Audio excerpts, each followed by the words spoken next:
शुक्रवार को Dubai air show में एक दिल दहला देने वाली घटना घटी। भारतीय वायुसेना के विंग कमांडर नमांश स्याल की जान उस वक्त चली गई जब लड़ाकू विमान तेजस एक एरोबेटिक प्रदर्शन के दौरान दुर्घटनाग्रस्त हो गया।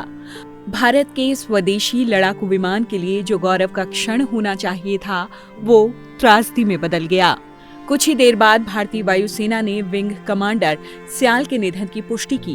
भारतीय वायुसेना ने कहा कि एक कोर्ट ऑफ इंक्वायरी इस बात की जांच करेगी कि दुर्घटना का वास्तविक कारण क्या था।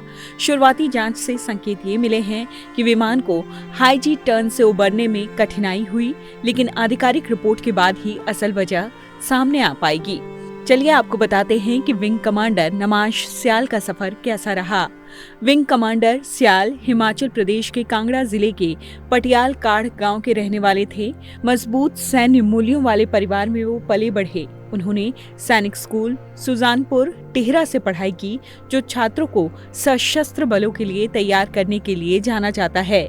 वहां से वो राष्ट्रीय रक्षा अकादमी गए और हंटर स्क्वाड्रन के लिए प्रशिक्षण प्राप्त किया। उन्होंने वायुसेना अकेडमी में लड़ाकू पायलट बनने के लिए कठिन प्रशिक्षण पूरा किया था और अपनी प्रतिभा का लोहा भी मनवाया। 24 दिसंबर 2009 को उन्हें भारतीय वायुसेना में कमीशन मिला। हाल के सालों में उन्हें तमिलनाडु के सुलूर वायुसेना स्टेशन पर तैनात किया गया, जहां तेजस स्क्वाड्रन तैनात है। यहीं से उन्हें दुबई एयर शो में भारत का प्रतिनिधित्व करने के लिए चुना गया था, जो किसी भी लड़ाकू पायलट के लिए गर्व की बात है।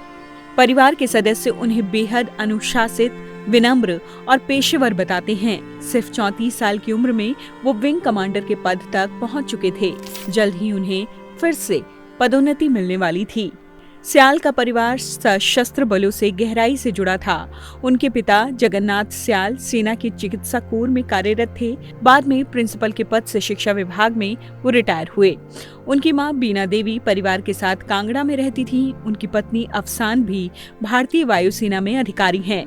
दंपत्ति की एक छोटी सी बेटी है, लगभग 6 या 7 साल की।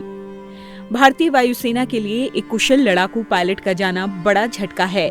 स्याल भारत के आधुनिक विमानों को उड़ाने के लिए एक प्रशिक्षित नई पीढ़ी के पायलट्स में से एक थे। एक अंतर्राष्ट्रीय एयर शो के लिए इंडियन एयरफोर्स ने उन्हें चुना, जो दिखाता है कि इंडियन एयरफोर्स को उन पर कितना विश्वास था। जांचकर्ता दुर्घटना की सटीक वजहों का पता लगाने के लिए उड़ान डेटा, वीडियो रिकॉर्डिंग और कम्युनिकेशन लॉग और विमान के तमाम तकनीकी इतिहास का अध्ययन करने वाले हैं।